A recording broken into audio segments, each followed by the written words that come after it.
La chute des frères. La guerre civile éclata finalement, et les terres prospères d'Orumla furent bientôt ravagées par les combats. Nkosi, avec sa force militaire supérieure, mena ses troupes avec une férocité implacable, déterminé à vaincre son frère et à s'emparer du trône.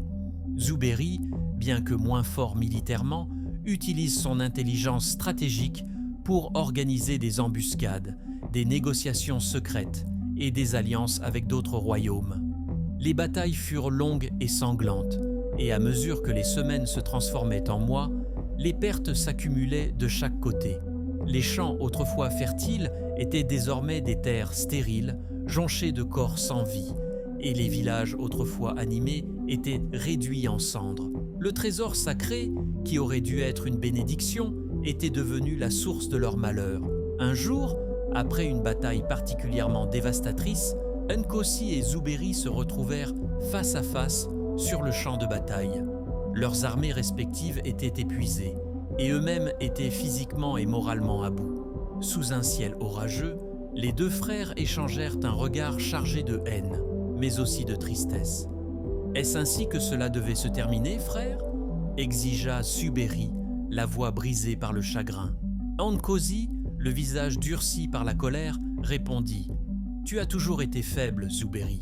Tu n'as jamais compris ce qu'il faut pour protéger notre royaume. »« Et toi, Nkosi ?» répliqua Zuberi. « Tu as laissé ton cœur être consommé par l'avidité et l'ambition. Père avait raison, ce trésor est une malédiction. » Sans autre mot, les deux frères s'élancèrent l'un vers l'autre, les armes brandies. Le choc de leurs lames résonna comme un coup de tonnerre, et dans la fureur de l'instant, ils se battirent avec toute la rage accumulée au fil des mois.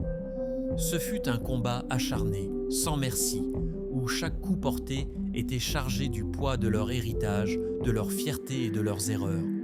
Mais alors qu'ils se battaient, un éclair éclata dans le ciel, suivi d'un grondement de tonnerre si puissant qu'il fit trembler la terre. Les deux frères s'arrêtèrent, déconcertés, alors que le sol sous leurs pieds commençait à se fissurer. La terre elle-même semblait se révolter contre cette guerre fratricide. Et soudain, une partie du champ de bataille s'effondra, révélant une cavité souterraine. Nkosi et Zuberi, emportés par l'effondrement, tombèrent dans ce fossé, entourés de pierres et de terre. Ils atterrirent dans une grotte obscure, dont les murs étaient tapissés de veines d'or scintillant. C'était là, sous leurs yeux, le trésor sacré dont leur père avait parlé. Le trésor qui avait provoqué tant de souffrances. Mais au lieu de la richesse infinie qu'ils avaient imaginée, ce qu'ils virent leur glaça le sang. Autour du trésor, des ossements humains étaient éparpillés, les restes d'anciens rois qui, eux aussi, avaient succombé à la malédiction de l'or. Les esprits des ancêtres semblaient murmurer dans l'air, résonnant comme un avertissement pour les vivants.